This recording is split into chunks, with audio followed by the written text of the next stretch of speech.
نیکیوں کی آگے سے لین دین شروع ہو جائے گا۔ پیغمبر علیہ السلام کی حدیث ہے، فرمایا کہ پیغمبر علیہ السلام مسجد کے اندر منبر کے اوپر تشریف فرما ہے اور پیغمبر علیہ السلام نے سوال کیا،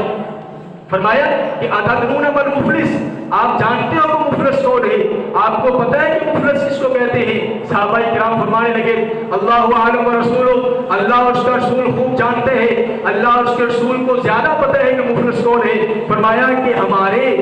معاشرے کے اندر، ہماری اصطلاح کے اندر تو مفلس اس کو کہتے ہیں لا درہم لہ ولا متاع لہ، جس کے پاس مال و دولت نہیں ہے، اس کے پاس ساز و سامان نہیں ہے۔ ہماری زبان کے اندر یا رسول اللہ اس کو مفلس کہتے ہیں، لیکن یا رسول اللہ آپ کا کیا انداز ہے، پوچھنے کا مقصد کیا ہے؟ فرمایا کہ یا رسول اللہ صلی اللہ علیہ وسلم نے فرمایا کہ میرا پوچھنے کا مقصد آپ کو بتلانے کا مطلب یہ ہے، فرمایا کہ کل قیامت کا دن ہوگا، اللہ کا دربار لگا ہوگا، اللہ کے سامنے کچھ لوگ ہوں گے، فرمایا کہ ایک لوگ بندہ کھڑا ہوگا، اللہ تبارک و تعالیٰ کی جانب سے اس کے لیے جنت کا اعلان کر دیا جائے گا، فرمایا کہ جاؤ جنت کے اندر چلے جاؤ، اور فرمایا کہ ادھر سے ایک ہاتھ کھڑا ہوگا،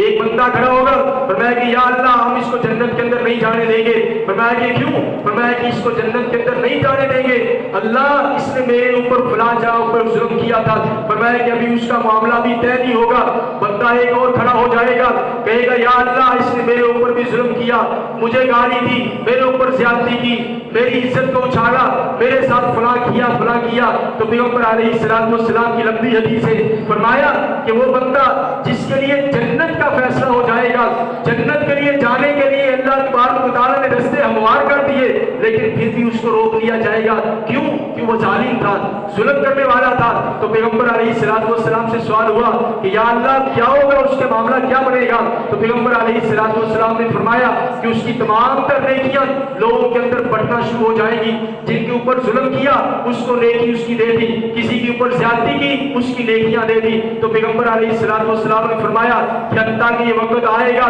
اس کی تمام تر نیکیاں ختم ہو جائیں گی، لیکن اس سے بدلہ لینے والے، اس ظالم سے بدلہ لینے والے اور بھی انسان باقی بچیں گے۔ تو پیغمبر علیہ السلام سے سوال کیا کہ یا رسول اللہ پھر کیا ہوگا؟ پیغمبر علیہ السلام نے ارشاد فرمایا کہ پھر یہ ہوگا کہ جن کے اوپر اس نے ظلم کیا ہے، جو مظلوم ہے، ان کے گناہ اب اس کے اوپر ڈالنے شروع ہو جائیں گے۔ دیکھیں جی، جس کا جنت کے لیے فیصلہ ہو گیا، جنت کے لیے راہ ہموار ہوگی، لیکن وہ ظالم تھا، ظلم کرنے والا تھا، وہ مظلوم اس کے سامنے رکاوٹ پیدا بن گئے، اس کا رستہ روک لیا، لیکن کیا ہوا؟ سب کچھ ہونے کے باوجود بھی سب کچھ کھو بیٹھا اور وہ جہنم کے اندر چلا گیا۔ جنت کا فیصلہ ہو جانے کے بعد پھر بھی جنت کے اندر نہیں جا سکا، جہنم کے اندر چلا گیا۔ تو پیغمبر علیہ السلام نے ارشاد فرمایا کہ اصل میں میری امت کا یہ مفلس ہے، یہ تنگ دست انسان ہے جس کے پاس سب کچھ تھا لیکن پھر بھی جہنم کے اندر چلا گیا۔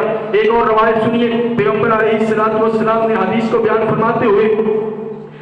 سیدنا برا بن عازب رضی اللہ تعالیٰ عنہ بیان فرماتے ہیں، پیغمبر علیہ السلام نے فرمایا کہ مومن کو ایک عمارت، ایک گھر کی، ایک بلڈنگ کی اس کے ساتھ تشبیہ دیتے ہوئے فرمایا کہ المؤمن للمؤمنین کالبنیان، فرمایا کہ ایک مومن دوسرے مومن کے ساتھ ایسے ہے جیسے کہ ایک عمارت ہے جس کا ایک حصہ دوسرے حصے کو مضبوط کرتا ہے، اس کی گرفت ہوتی ہے، پکڑتی ہے، اور پیغمبر علیہ السلام نے فرمایا یشد بعضہ بعضا، یعنی اس کا ایک حصہ دوسرے حصے کو مضبوط کرتا ہے، وشبہ کا بین اصابعہ، اور پیغمبر علیہ السلام نے اپنے دونوں ہاتھوں کی انگلیوں کو ایسے تطبیق دیتے ہوئے ملاتے ہوئے ارشاد فرمایا کہ جیسے یہ انگلیاں ایک دوسرے کی گرفت کر رہی ہیں، ایک دوسرے کو مضبوط کر رہی ہے، اسی انداز میں پیغمبر علیہ السلام نے فرمایا کہ مومن کے لیے یہ ہے جیسے ایک حصہ دوسرے